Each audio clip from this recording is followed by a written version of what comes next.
Allez, c'est parti. Bon. On s'était arrêté à la Mishnah Yutret du 5e péril de Pirkei Avos. Ok? Donc, Bezrat Hashem, Yutret aujourd'hui. La Mishnah Yutret, elle dit comme ça. Kola Mezake et Tarabim. Tout celui qui donne du srout, qui fait évoluer un rabbim, comment on peut traduire ça, Raphaël? Un rabbim? Un public. Un public, en général, dans la Torah, lorsqu'on dit rabbim, c'est un public de 10 personnes. 10 personnes. Voilà. Public, donc lorsqu'une personne fait évoluer, dirige correctement un public de 10 personnes, d'accord? La Mishnah, elle nous promet, elle dit une chose, Enchet Baleyado. C'est comme si que quoi?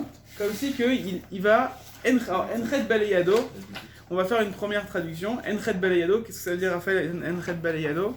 Enchet, aucune faute, Baleyado va arriver dans sa main. En gros, il va pas fauter.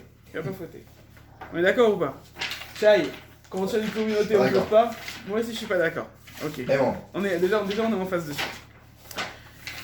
C'est une promesse trop contre, forte. C'est une promesse trop forte. C'est une promesse qui est un peu compliquée. Un homme qui a une C'est un bérira. peu compliqué. Alors on va en discuter justement. Par contre, à l'inverse, donc la Mishnah nous donne aussi l'extrême inverse. Quand la marti est arabim, tout celui qui fait fauter un public, donc pareil, il gère toujours 10 personnes, il gère une population, mais là il ne fait pas évoluer la population correctement. Qu'est-ce qu'il fait? C'est qu'il la fait fauter. Donc en fait, il la gère mal, ou bien il la gère n'importe comment, etc. Donc la population arrive à fauter. Ou bien même, il fait en sorte, il fait volontairement, il fait fauter tout le monde.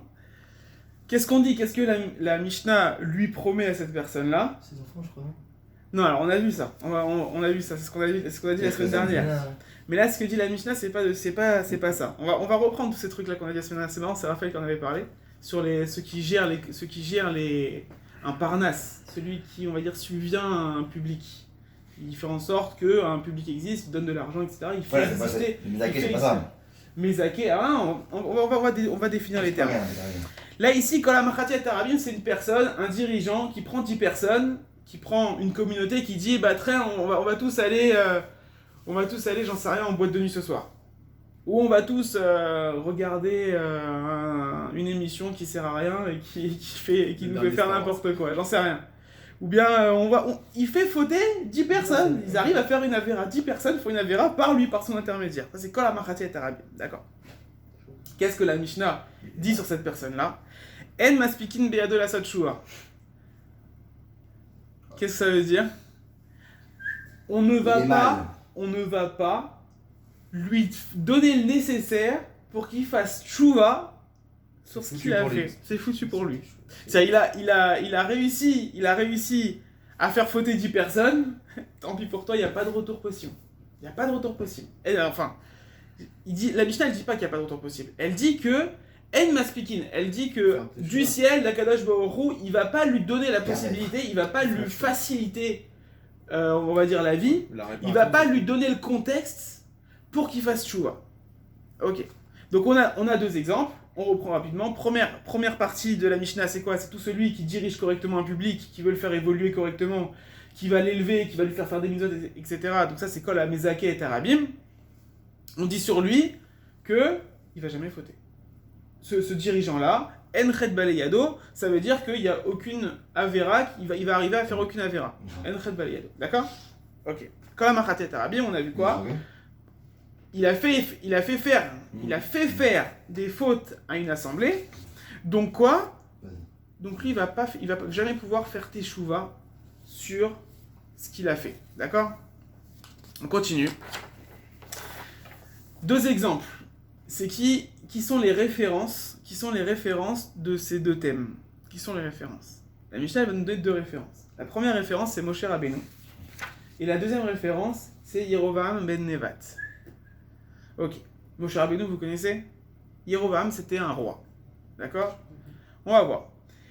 Le top du top, qui est-ce qui a fait élever une population? Qui est-ce qui a fait élever un rabbin? Qui est-ce qui les a accompagnés dans le bon chemin, etc. C'est Moshe Rabbeinu. Ok. On reprend les mots de la Mishnah. Moshe Zacha Vezika et Arabim. Moshe, non seulement il a fait le nécessaire, il a mérité, et il a fait mériter le peuple, donc un rabbin, plus de 10 personnes, qui était le clan Israël. Qu'est-ce qu'on dit sur lui? Zerut Arabim Talouibo. Tous les mérites que les Bnei Israël ont pu faire, ont pu avoir, toutes les mitzvot que les Bnei Israël ont pu faire, ont pu avoir, c'est Talouibo dépendent de lui. Talouï, le vrai Talouï, c'est-à-dire dépendre de lui. Chez Nehemar, d'où est-ce qu'on sait ça? Chez Nehemar, comme c'est écrit, Tzidkat Hashem Asa. Donc là, c'est un pasouk qui s'adresse au moment de la mort de Moshe. D'accord? On dit quoi sur Moshe? Tzidkat Hashem Asa. Moshe, il a fait Tzidkat Hashem Asa. Il a relevé à chaque fois la justice d'Hashem. Asa, c'est-à-dire qu'à chaque fois, il était en phase avec Akadosh Baruch Hu. Tzidkat Hashem Asa, il a fait le nécessaire pour être dans le derrière d'Akadosh Baruch Hu. Ou Mishpatav et Israël, et Mishpatav et ses lois, et Israël avec le clan Israël. D'accord? Donc qu'est-ce qu'on voit de ce pasouk-là? On voit bien que le pasouk accentue sur 2 points. Il y a écrit quoi? Tzidkat Hashem Asa. Le premier verbe, c'est Asa, il a fait. Il a fait. Ou Mishpatav et Israël. La deuxième partie, c'est pour dire que, pourquoi on accentue sur Israël avec le clan Israël? C'est pour dire que, quand les Bnei Israël, ils faisaient les mitzvot, ils faisaient les mishpatim d'Akadosh Baruch Hu, d'accord? Ils faisaient ce que Moshe Rabbeinu a transmis, et ben c'est comme si Moshe Rabbeinu faisait avec eux la chose. Exactement pareil. Il y a les Bnei Israël qui faisaient la chose, la force, le passou qui témoigne sur lui, c'est comme quand lorsque les Bnei Israël faisaient ce que Moshe Rabbeinu a enseigné, c'est comme si c'est équivalent à que Moshe ait fait avec eux aussi la même mitzvah. D'accord ou pas? Donc on voit de quoi de là que ça dépend de lui. Ce que font les autres dépend de lui. Je prends un exemple tout bête. On va faire un petit arrêt sur image, d'accord? Lorsqu'une personne, lorsqu'une personne, il est trop fort, il est venu? Il est trop fort. Non. Ah, trop beau. Je t'attends, pour les petits, je t'attends. Il est trop bon. T'as ramené pour tout le monde, j'espère. Bien sûr. Comme d'habitude, là, t'es sur. Non, mais je sais pas, il a installé une caméra. C'est ce que je t'avais conseillé. C'est pas moi, c'est ok. Ça marche. Donc, lorsqu'une personne fait faire une mitzvah à un autre, demain, je sais pas, Doron fait faire une mitzvah à Raphaël. Raphaël va faire arbitre, Raphaël va faire mitra, Raphaël va faire kiboud avem, il l'entraîne, il l'efforce à faire une mitzvah. Ok. Donc, qu'est-ce qui se passe? Raphaël, au final, a fait une mitzvah. Mais Doron, il a fait quoi? Qu'est-ce qu'il a fait, Doron? Il t'a permis de faire la mitzvah, il t'a motivé, on va dire, motivé, il t'a mis dans le chemin pour, etc. Donc, qu'est-ce qu'il a gagné, Doron? Tzidkat Hashem Asa, oui, pas Israël. Il y a écrit comme ça, il y a écrit dans Baba Batra, j'ai vu dans les Rishonim qui ramènent, dans Baba Batra d'Aftet, il dit Gadol Amaase Yoter Minaose. Celui qui fait faire une mitzvah, il a plus de mérite que la personne qui a fait la mitzvah elle-même. C'est bien beau de faire la mitzvah, c'est la finalité. Mais celui qui a fait tout le travail derrière, qui a lancé le moteur, qui a chauffé, etc., lui, il a plus Gadol, donc il est plus grand, il a plus de mérite, il gagne plus que celui qui a fait la mitzvah. Imaginez simplement. Si on fait encore un arrêt sur image, il y a une notion qui est très connue, c'est au moment où on arrivera plus tard devant Akadosh Baruch Hu, Akadosh Baruch Hu, il va dire, dans le sens positif, on va dire, c'est bien, t'as étudié tout le chasse. Et là, tu vas le voir, tu te dis, mais attends, c'est bizarre, j'ai jamais étudié tout le chasse. J'ai jamais étudié tout le chasse. Si, bravo, bravo Doron, t'as étudié tout le chasse. Bravo Doron, t'as acheté 15 000 trottinettes, Doron. Bravo Doron, t'as acheté 15 000 trottinettes. Mais tu vas voir, tu te dis, mais j'ai jamais acheté 15 000 trottinettes. Enfin, j'ai jamais étudié tout le chasse. J'ai donné le conseil. Non, c'est pas ça, c'est que dans ta vie, un jour t'as fait une chose. T'as fait une chose, même sans t'apercevoir, un jour t'as fait une chose. Et un autre à côté, il t'a vu faire la chose. Il t'a vu faire la bonne action. Derrière l'impact que ça a eu chez l'autre, ça lui a retourné complètement sa tête. T'as fait une action, ça lui a retourné complètement à la tête de l'autre. L'autre, il s'est dit, mais comment je peux faire un truc comme ça? Mais lui, comment il se comporte? Mais comment moi je peux me comporter? Et l'autre, il a eu un travail, il a réfléchi, et il a changé complètement. Par qui il a changé? Par toi, on va dire un exemple, qui a fait un jour une bracha avec Kavana, qui a pris 2 secondes et qui a réfléchi sur les mots d'une Kavana.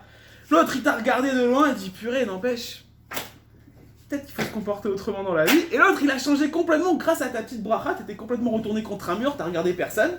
Quelqu'un t'a regardé et il a complètement changé sa vie, l'autre.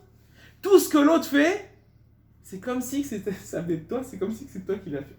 Chasvé Shalom aussi, bon, à l'inverse. À l'inverse. La Shona encore plus, mais même Rotzer, même tuer, c'est écrit tuer. Un jour, on va dire, t'as tué. T'as tué. T'as tué qui? T'as tué personne. En fait, c'est pas toi qui as tué, c'est en fait. T'as dû peut-être un jour t'as fait quelque chose et un autre a mal interprété ce que t'as fait, ou bien t'as fait Chilul Hashem, on va dire t'as jamais fait Chilul Hashem dans ta vie. Non, mais par un jour, je sais pas, t'as pas payé quelqu'un en face d'un autre, t'étais chez le boucher, t'as pas payé le boucher. Après, voilà. T'as pas payé le boucher. Donc le mec derrière dans le rang, il voit quoi? Il voit un mec sérieux qui paye, il voit quelqu'un de bien qui est dans le rang, il voit qu'il paye pas. Il dit mais pourquoi je vais payer? Pourquoi je vais payer? Et donc il perd sa responsabilité, non? Non, il a une plus grande responsabilité. Non, le mec qui a pas payé du coup, le mec qui a suivi, le suiveur. Le suiveur, il agit mal, mais il agit mal à cause de qui? Alors, soit il agit bien dans le bon cas, soit il agit mal dans le mauvais cas. Mais à cause de qui il le fait? Ce que je veux surtout dire, c'est je donne la responsabilité. C'est pas que le mec qui... Non, mais même sans conscience. Ce qui est fort, c'est que même sans conscience. Oui. Même sans conscience, tu gagnes. Ou bien, tu perds. D'où l'importance à chaque fois qu'il faut toujours être conscient de tout ce qu'on fait dans la vie. Tout ce qu'on fait dans la vie, ça a le moindre impact. On s'en rend même pas compte. Des fois, dans la rue, tu te comportes bien, t'as 15 personnes qui t'ont regardé, t'as eu un impact sur 15 familles. T'as dit un mot qu'il fallait, et Chasvé Shalom aussi à l'inverse. D'accord? Donc ça, c'est pas la Quand partie. tu fais des dons, que tu donnes de l'argent et tout, ça rentre dans C'est de la tzedaka, bien sûr. Non, mais ça rentre aussi dans une sorte de bonne action, que s'il y a quelque chose... Grâce à toi, les gens vont pouvoir faire des bonnes actions aussi. Alors, faire un don... Ça rentre dans ce cas-là ou pas? Alors, c'est même beaucoup plus, j'ai envie de dire, qu'Alva Promer, j'ai envie de dire à plus forte raison. Si quand t'es pas conscient, tu fais quelque chose pour toi, juste pour toi, t'as fait une bracha pour toi, tu t'es bien comporté pour toi, et potentiellement ça peut avoir un impact sur l'autre, juste si l'autre il t'a regardé de loin, il était à 200 mètres, il t'a regardé, il a vu comment tu t'es comporté, il a réfléchi, il a changé sa vie. Toi, t'as jamais voulu avoir un impact sur l'autre. Et pourtant, l'autre il a changé sa vie. Grâce à qui? Grâce à toi. Mais toi, tu voulais pas le faire. Alors, à plus forte raison, lorsque toi, avec ton argent, tu veux faire une bonne action, tu vises quelqu'un en direct, tu lui donnes l'argent, évidemment que c'est une vraie... En fait, c'est une mitzvah concrète, c'est une mitzvah directe, ce que tu fais là. Évidemment, derrière, il y a le vrai impact de la mitzvah. Et même plus fort que ça, même un sourire. Un sourire, c'est plus fort qu'une tzedaka. Parce qu'il y a la tzedaka, si on rentre dans ton idée un peu plus loin, il y a le fait de donner de l'argent, du concret. Mais il y a même plus fort que de donner de l'argent. Il y a faire un sourire à quelqu'un. Ça s'appelle Gmilut Rasadim. Faire un sourire à quelqu'un, on gagne plus, il y a plus de mitzvot. Il y a 12 mitzvot assez lorsqu'on fait un sourire qu'il n'y a pas dans la tzedaka. Enfin, il y en a quelques-uns, mais il n'y en a pas autant dans la tzedaka. Quand tu fais un sourire, tu lui as rien donné, mais tu le réconfortes, tu l'accompagnes, tu fais plein de choses. En plus qu'une tzedaka, tu donnes juste de l'argent. Même on avait raconté une histoire. Je crois que c'est Rabbi Yochanan, je crois, qui, bref, il donnait de la tzedaka en cachette. On va pas rentrer trop dans les détails de l'histoire parce que c'est pas le but. Et ils sont arrivés à une situation, donc celui à qui il donnait la tzedaka, comme il donnait en cachette, un jour il l'a coursé derrière. Le pauvre, il voulait savoir qui est-ce qui lui donnait de l'argent. Et ils se sont retrouvés, bref, il y a eu une course-poursuite en plein milieu de la nuit. Il y avait là, exactement, ils se sont cachés dans un four. Et le résultat, c'est quoi? Donc ils se sont cachés, qui ils se sont cachés? C'est sa femme, la femme de Rabbi Yochanan. Je crois que c'est Rabbi Yochanan. C'est sa femme et lui. C'est Rabbi Yochanan. Et du coup, ils se sont retrouvés les deux dans un four. Il y a eu un est qu'ils n'ont pas brûlé. Parce que normalement, tu es dans un four, tu brûles. Mais qu'est-ce qui s'est passé chez Rabbi Yochanan, chez le Rav? C'est la paume de ses pieds qui ont brûlé. Alors il a eu honte, il a vu sa femme, il a pas eu la paume des pieds brûlés. Car quel était le pshat, quelle était la signification de ça? C'est que la femme, quand elle faisait la tzedaka, comment elle faisait la tzedaka? Elle donnait un repas déjà tout prêt. Elle donnait la finalité. Le pauvre, il pouvait juste prendre une fourchette et mettre dans la bouche, c'est tout. Alors que lorsque tu donnes de l'argent, t'as pas donné de la nourriture. Le pauvre qui crève de faim, qu'est-ce qu'il doit faire maintenant? Exactement, t'as rien livré. Le pauvre, il doit faire tout le travail d'aller au magasin, de faire la queue, de payer, de sortir, de le mettre en assiette et de le manger. Et ça, c'est du temps perdu. Donc de la force, des fois, dans des petites subtilités comme ça, on voit l'importance de comment il faut faire l'action exactement. C'est filmé, tu vois le lien. Pour rire le sourire. Ouais, on lui enverra le lien. Continue. Du coup, elle a aussi l'occasion de lui faire un sourire. Du coup, elle a l'occasion de lui faire un clin d'œil. Donc du coup, on continue. Donc, pour rappeler, Moshe Zachav Ezekiel Tarabim, grâce à Moshe, tout le clan d'Israël a pu sortir, etc. Tout ce que le clan Israël a reçu la Torah, etc., c'est par qui? Par Moshe. Donc tout ce que le clan Israël, le Passouk témoigne sur le clan Israël, ou Mishpata Vim Israël, que Moshe, il accompagne, même dans toutes les actions des Bnei Israël, il accompagne Moshe, il a une part dans les actions des Bnei Israël. Ok. Maintenant, à l'inverse, on a vu pour celui qui se fait fauter, celui qui accompagne pas correctement un public, 10 personnes. Donc on dit quoi? Ce qui est l'exemple, Yerovam ben Nevat. Alors il faut savoir, Yerovam c'était un roi, d'accord? C'est témoigné sur lui que il fait partie des personnes qui ne sortent pas du Gehinnom. Donc ça veut dire que quoi? Il y a plusieurs types de personnes. Il y a des personnes qui, la procédure, on va dire à peu près classique, c'est 12 mois et après on sort. Mais il y en a qui sont nidonim les doré dorot. Il y a écrit dans la Gemara Rosh Hashanah, il y a écrit Aminim, Apikorsim, chez Kafrou Batora, qui ont été offerts dans toute la Torah, ou chez Kafrou Betriat Ametim, etc.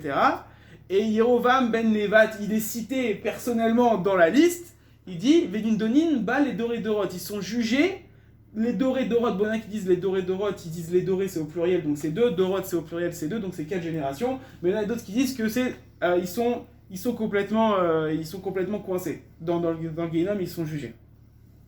Ok, alors du coup on voit quoi que lui, qu'est-ce qu'il a fait lui? Il avait mis, quel était son problème? Il a fait faire la Avodah Zara au Bnei Israël. Au moment des 3 régalim, il avait mis des veaux sur les chemins, et il demandait au Bnei Israël de se prosterner, il demandait au Bnei Israël de faire la Avodah Zara. Pourquoi? Pour ne pas qu'il y ait la Malchut Bet David, pour ne pas que David Améler, la Malchut, la royauté de David Améler, viennent sur la terre d'Israël. Donc du coup, il faisait le nécessaire pour bloquer le système d'Akadosh Baruch Hu, aller à l'encontre du chemin, aller à l'encontre de ce qui devait être fait. D'accord. Donc du coup, qu'est-ce qu'on dit sur lui? Yerovam Chata Vecheti et Arabim, donc il a fait fauter le Rabim, une communauté, donc plus de 10 personnes, d'accord? Chet Arabim Talubo, il a une part dans toutes les fautes de chacun, donc toutes les fautes dépendent de lui, d'accord? Chez Nehemar, Al-Chataot Yerovam, les fautes de Yerovam, Asher Chata qu'il a fauté, va Asher Echeti et Israël, et aussi qu'il a fait Israël. Donc comme le Passouk, il fait le nécessaire pour ajouter les deux, de mettre le point sur deux axes. Donc du coup on dit que Yerovam a une part dans ceux qui fautent aussi. On a compris la Mishnah? Ça c'est le sens basique de la Mishnah. Ça veut dire que l'acrobate est aussi dans le Gehinnom, quoi. Ah, complètement. Complètement. Bah, tous les gros dirigeants, les grosses têtes, si on veut dire les dirigeants dans le mauvais, et là ils prennent cher. Ils prennent cher parce que tout ce qu'il en suit dépend d'eux. Et alors on dit comme ça, qu'est-ce qu'on dit sur là? Des générations, c'est à cause de... Exactement. Et même mieux que ça, je vais dire même plus fort que ça. Lorsqu'il y a une personne qui quitte ce monde, d'accord, elle peut plus évoluer. Comment on évolue dans ce monde-là? Qu'est-ce qu'on a comme on va dire, point positif dans ce monde-là? Alors attends, c'est que là, on peut se travailler, on peut changer dans ce monde, on peut faire on peut faire des bonnes actions, on peut s'améliorer, on peut changer, etc. On peut se travailler. Donc du coup, on peut, on va dire, arriver plus tard devant Hachem avec un gros bagage de points positifs, etc. pour avoir ensuite, pour être bien placé là-haut. Ok. Une fois qu'on est arrivé là-haut, on peut bouger? On peut pas bouger. On peut bouger, on peut pas bouger. On peut bouger. Ça y est, bon, Tu peux plus bouger. Pourquoi tu peux plus bouger? Parce que tu peux plus rien faire. Quand dans ce monde-là, l'avantage c'est quoi? C'est que tu peux travailler. Là-haut, tu peux travailler là-haut? Non, je peux pas te travailler. Non, je peux pas te travailler. Ok, d'accord. Donc normalement, tu bouges plus. Mais en fait, c'est faux. Tu peux bouger. Comment tu peux bouger? Par tes enfants. Tes enfants, qui ils sont maintenant, ils te représentent. D'accord. Si tes enfants, ils font des bonnes choses dans ce monde-là, du coup, devant Akadosh Baruch Hu, tu dis c'est grâce à qui ils font des bonnes choses? Grâce à moi. Donc le mérite des enfants influe là-haut. À l'inverse aussi. On dit d'ailleurs pour ceux qui font Kaddish, c'est écrit dans Pélé Yoet, pour ceux qui font Kaddish pour un défunt, etc., ceux qui font Sheler Tibour, bien sûr c'est bien, il faut représenter le Kahal, faire Sheler Tibour, faire Kaddish, etc. Mais c'est bien quand les gens ils le font bien. Mais quand l'inverse, ça a aussi un impact inverse. Donc c'est pour ça de faire très attention à bien le faire. À faire très attention, sur ce point-là. Non. Ouais. Comment on sait ça? Juste la preuve de ça, c'est écrit dans le schéma. Les manières oui et mechem, il y a écrit quoi? La damage mais il y a écrit quoi? Velimadetem otam et benechem. Vous allez enseigner, comme on dit dans Vaïa. Velimadetem otam et benechem, d'accord? Les Daboram, j'étais Taftam, donc vous allez parler de ça, etc. à vos enfants. Urtaftam al mezuzot betecha ubisharecha. Quoi, les man irbou yemerem, pour que votre vie s'allonge. Vos jours. Pour que votre jour, oui, pour que vos jours s'allongent. Mais du coup, qu'est-ce qu'on dit? On dit quoi? On dit de quelle vie on parle? On parle de la vie de... On parle plus tard de Olam Haba. On parle de Olam Haba. Et comment on peut avoir une vie qui s'allonge? On dit quoi? Par le fait que vous avez appris à vos enfants de quoi? Les man yirbou yemerem, pour que yirbou au futur, les man yirbou yemerem plus tard, quand vous serez dans le Olam Haba, yirbou yemerem, votre vie va s'allonger. C'est comme ça, la preuve elle est dans le schéma. La preuve est dans le schéma. Ok. Maintenant, on a compris la Mishnah. D'accord? La Mishnah elle est compréhensible. Maintenant on continue. La première question, c'est je comprends pas. C'est quoi ce Enchet Baleyado? On dit il est pas amené à fauter. Shai, tu confirmes ou pas? Une personne qui veut faire fauter un public, une personne qui a toutes les meilleures consciences du monde. Il a un public, il fait la tfila tous les jours, tac tac, il tient un public, il tient 10 personnes. Enchet Baleyado, est-ce que c'est vrai que il faute jamais? La faute n'arrive pas dans ses mains? Je comprends pas. Il y a écrit au Bacharta Bachaim, il y a écrit quoi? Tu décides ce que tu veux faire dans ta vie. Tu veux faire quelque chose de bien, tu fais quelque chose de bien, tu fais quelque chose de mal, tu fais quelque chose de mal. On n'est pas sur un chemin bien défini. Première question. La question, pour répondre à cette question-là, d'accord? La Mishnah, ce qu'elle dit, c'est Enchet Baleyado, c'est pour les Averot Beshogeg. Les Averot Beshogeg, c'est que ça peut arriver des fois où Hachem, il y a des petites embûches qui arrivent. Dans notre train de vie, soit on n'était pas au courant. C'est quoi Beshogeg? Quand la Gemara dit on a transgressé Shabbat Beshogeg, c'est quoi Beshogeg? Il y a deux choix possibles. Soit on savait pas que c'était Shabbat, mais on connaissait que la halakha, c'est-à-dire qu'on dit si j'avais su que c'était Shabbat, j'aurais pas fait. Mais je connaissais la halakha, je savais très bien qu'on n'avait pas le droit de porter dehors. Mais par contre, je savais pas que c'était Shabbat. Ou bien je connaissais pas la halakha, mais je savais que c'était Shabbat. D'accord? Donc deux choix possibles. Donc en fait, c'est un manque dans la base de connaissances qu'on a. D'accord? Ce que fait Akadosh Baruch Hu pour une personne qui dirige une communauté, c'est qu'elle fait le nécessaire pour que la Averot Beshogeg, les petites informations qui pourraient lui manquer pour maintenir bien une communauté, il va faire le nécessaire pour que ces informations-là lui soient présentées. Par exemple, tout bête, il va faire un chiot, il va pas mélanger les hommes et les femmes, il va savoir que pour faire un cours, faut séparer. Ou pour faire par exemple des grillades, genre ça, faut peut-être saler la viande avant. Ou pour faire n'importe quoi, il va savoir les informations, il va être connu.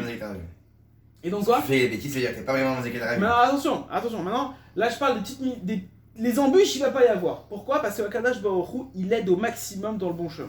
Ok, Adam, Adam, c'est quoi? C'est... Je prémisse pas non, c'est pas ce que je voulais dire. C'est, peu importe, c'est Bécha, Shirotse Adam Alechet, Momichin Oto, Yoma. Messayin Oto, exactement de Yoma, à la fin du Perek, avant le Perek Shlishi, je crois que c'est comme ça. Voilà, et donc du coup, on dit quoi? Donc on l'aide, Akadosh Baruch Hu, il fait le nécessaire pour que les embûches ne se fassent pas. Ok. Parce que ça va pas aller longtemps. Du coup, on comprend bien. Il y a toujours la partie Shogeg, donc Enchet Baleyado les embûches, et par contre on peut toujours décider de mettre à plat un public en faisant n'importe quoi. Il peut toujours le faire. Ok. Maintenant la question c'est, on a pris Moshe comme référence. D'accord? On a pris Moshe comme référence. On voit qu'on a compris quoi de là? Que Hachem, dans un contexte, il aide au maximum. D'accord? Il va faire le nécessaire pour que tu sois au top de ta situation si tu veux bien diriger. Si tu veux bien être dans ta situation, correctement, dans le bon derrière, Hachem il fait le maximum. Très bien. Moshe Rabbeinu, il est devenu sa personnalité. Donc sa personnalité, il est devenu. Comment il est devenu? Pourquoi il est devenu comme ça? Qui est-ce qui a fait en sorte qu'il soit devenu comme ça? Le Moshe Rabbeinu, on dit que c'était Haral Sfataïm. Il était même pas à la base en Égypte, il était parti chez Yitro. Qu'est-ce qui a fait en sorte quelle est la force que Moshe Rabbeinu, c'est vraiment parce que c'est exactement les parachutes du moment, d'accord? C'est quoi? Quel est le contexte, quel est le point moteur que Moshe Rabbeinu est devenu Moshe Rabbeinu? C'est quoi? C'est par les Bnei Israël. Sur les Bnei Israël, Moshe Rabbeinu, il peut pas devenir le Moshe Rabbeinu, il peut pas. À qui va donner la Torah? À qui est-ce qui va sortir? Donc c'est le contexte qui a rendu Moshe Rabbeinu qui il était. D'accord ou pas? Ok, c'est le contexte. Comme un roi, il est appelé roi seulement s'il a un peuple sur qui régner. Un roi, s'il a pas de peuple, s'il a pas de serviteur, il est pas appelé roi. Là. C'est juste un pauvre type dans une maison. On est d'accord? Pareil, un papa, il est appelé papa parce qu'il a un enfant. D'accord, ok. Maintenant, on nous apprend quelque chose d'énorme ici. On nous dit comment ça se fait que quoi? Que tous dans notre vie, donc Moshe Rabbeinu, etc., il a été élevé, il est devenu qui il était, par son contexte. C'est pas parce que Moshe Rabbeinu était quelqu'un, on va dire, de bien à la base, il avait des capacités, etc., qu'il est devenu Moshe Rabbeinu. C'est le contexte qui rend la personne qui elle est aujourd'hui. Moshe Rabbeinu il est devenu Moshe Rabbeinu, le fameux grand de la génération, parce que il y avait les Bnei Israël derrière à sortir, parce qu'il fallait leur donner la Torah, etc. C'est pas parce que lui avait des capacités au départ. Écoute bien, parce que c'est vraiment un sujet qui est très pointilleux. Pareil pour n'importe quel sujet. On va dire, on prend un exemple, un papa. Un papa, ou j'en sais rien, ou un mari. Si une personne dans sa tête, elle a juste l'idée d'aller dans le bon chemin, peu importe la situation qui la définisse, Hachem va faire le meilleur pour lui, de l'accompagner, qu'il soit bien dans le bon derrière. Je prends un exemple très simple. Pourquoi il gagne 3000 € le gars ? Parce qu'il a 3 enfants. C'est pas parce qu'il a 3000 € qu'il va avoir 3 enfants. Il a 3 enfants, alors Hachem il va faire le nécessaire comme il doit avoir dans le contexte de sa vie au maximum, il va faire en sorte qu'il gagne 3 ou 4000 €. Sinon les médecins ou les dentistes ils auraient 10 000 €. Ouais, peut-être, ouais, moi je pense qu'il les gagne, facile, mais bon. Mais bon, dans n'importe quel cas, c'est pas parce qu'on a un exemple tout bête, c'est pas parce qu'on a une situation qu'on se marie. C'est parce qu'on marie qu'on a une situation, c'est pas parce qu'on a un grand appartement qu'on va avoir un enfant. C'est parce qu'on va avoir un enfant qu'Hachem il débloque et il met... Mais t'en as qui ont des enfants, ils galèrent. En temps normal, on dit qu'un enfant amène la parnasse. Ça galère. Il y a des moments... On dit que toi quoi qui le vois comme une galère, peut-être. Non, il y en a qui... Non. qui ont pas les moyens, je sais pas. Non, mais dans le sens où en fait, Hachem il nous fait bien les choses, donc s'il y a des galères, c'est qu'on voit peut-être mal la des familles chose. pauvres, par exemple, il y a des familles pauvres. Il y en a certains, ça leur suffit. Tu prends des Il y en a amis qui qui se sont en contentent. Israël ou autre. Il y en a qui sont contents, ok. Il y en a qui se contentent de ça, qui veulent, qui font pas le nécessaire d'évoluer aussi. De l'eau. Ouais, s'il te plaît. La question qui était derrière, c'est quand Hachem il est parti voir Moshe, enfin quand Moshe ils se sont rencontrés avec Hachem dans le buisson ardent, Hachem il a dit à Moshe va délivrer tout le clan d'Israël. Qu'est-ce qu'il a répondu Moshe? Ami Aral Sfataï, il m'a dit j'arrive pas à parler. La question... Ah, non. Ami Aral Sfataï, il a dit moi je bégaye. La question qui est évidente, c'est comment ça se fait que... Qu'est-ce qu'il a répondu à Hachem à ce moment-là? Ani Aral Sfataïm. Ani Etra, c'est avec toi. Il a dit Mi Asim P. Leilem. Oui, mais il lui a dit Il a dit- on prend Aaron aussi. Non, il a dit Mi Asim, il a dit. Attends, je me il a répondu, il a dit qui a mis la bouche à celui qui n'arrive pas à parler et qui a mis l'oreille à celui qui n'arrive pas à écouter. Hachem, quand il a répondu ça, il a dit je comprends pas, t'as peur de quoi? La question qui est évidente, c'est pourquoi Hachem il a pas guéri tout de suite? Combien de temps lui faudrait Hachem pour lui guérir tout de suite? Pourquoi Hachem il a pas dit quoi? Il a pas dit bah très bien, je te guéris, c'est ça le problème. Miasimpe, si moi je peux te mettre la bouche, il y a aucun problème. Pourquoi Kadosh Baruch Hu, il a pas guéri tout de suite? C'est pas qu'on doit, il a dit pas que c'était pas prévu qu'il allait le gars. De quoi? Au moment qu'il allait parler, bah même s'il bégaye, bah là à ce moment-là il aurait pas C'est bégayé. connu, qu'est-ce qu'il a répondu à Hachem? Qu'est-ce qu'il a répondu à Hachem? Il a dit C'est lui ok qui tu l'a- bégayes, bon on va faire avec la situation, c'est Aaron qui va t'aider. Parce que finalement il s'est plaint. Finalement il a dit. Non mais ouais, S'il avait pas dit, peut-être que Hachem il aurait vraiment fait un miracle, qu'il aurait pas mal parlé.